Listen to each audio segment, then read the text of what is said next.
NumPy is definitely the #1 Python library for data science and machine learning. NumPy.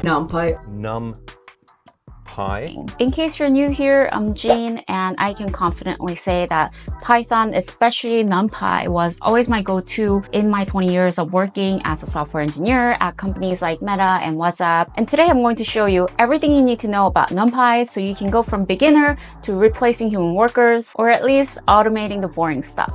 So let's go. First things first, you can install NumPy using pip install NumPy. Then after that, you'll be ready to import NumPy. You import it by import NumPy as np.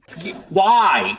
The np alias keeps our code clean and readable, so you don't have to say NumPy every time. Oh, that's why. Next, let's talk about arrays. Why do we use arrays? Python lists are slow and inefficient when handling large amount of data. It's probably fine if you're working on a small project, but if you're working in the industry, you want to use NumPy arrays because it's optimized for speed. Creating an array is super easy. You just give it a name like ARR, short for array, and then create your array. 1, 2, 3.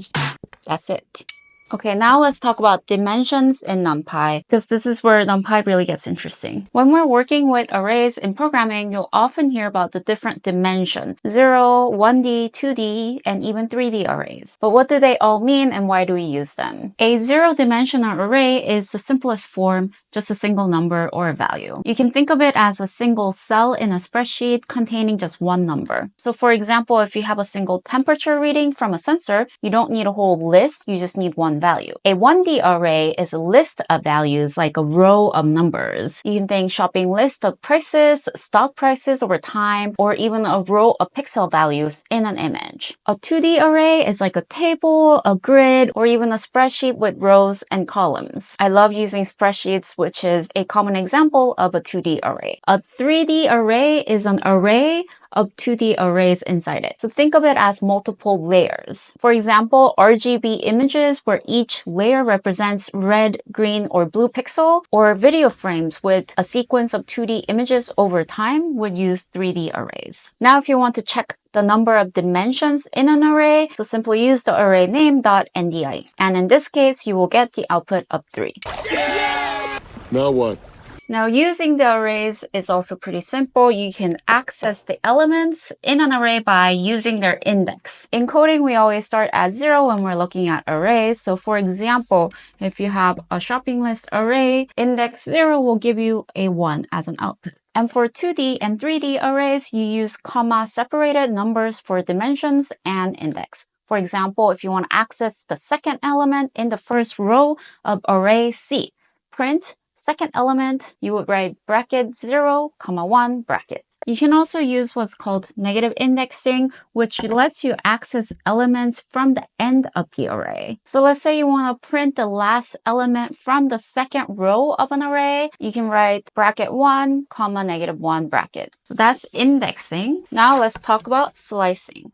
Oh my god, what is that? Slicing in Python means taking elements from one given index to another given index. So for example, you want only a small portion of the whole entire array, so you want elements from index number 1 to 5. You can indicate that as array bracket 1 colon 5 close bracket. Okay, now let's dive into data types. It's similar to Python data types. In Python, we have things like strings, which is text inside quotes like hello, integers like whole numbers 1, 2, 3, floats are numbers with decimals like 3.14, booleans are true or false, and lastly, we have complex numbers that are like fancy numbers with imaginary parts like 1 plus 2j. But NumPy has its own data types and it uses single letter shortcuts. For example, you have I for integers, F for floats, B for boolean, C for complex numbers, M is for time differences,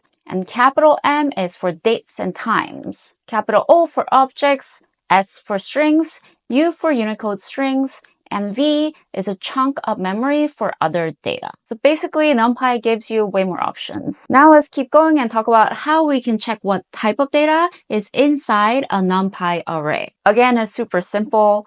Every NumPy array has a D-type property that tells us what type of value is holding. So for example, you can print array.dtype And NumPy will tell you that our array contains integers. All right, so can you force a value into a data type that is not matching? Well, NumPy will actually throw a value error, so you're not allowed to do that. But you are allowed to change the data type of an array that's already created. You do that by converting it using the AS-type method. For example, let's say you have a float array and you want to change it to integers. You can do that like this. You create a new array with AS-type integer, and you can also print it to check your answer. And if you were to print the old and the new, this is what you would see. Just keep in mind that AS-type makes a copy of an array, so your original array stays the same. So what is the difference between copy versus a view of an array? A copy creates an independent array, whereas view shares the memory. So let's see this with some code examples. Let's say I have an original array and I create a new array called X. Now I can change the first element of the original array to number 42, for example. Now if you were to print the original array, you will get this output,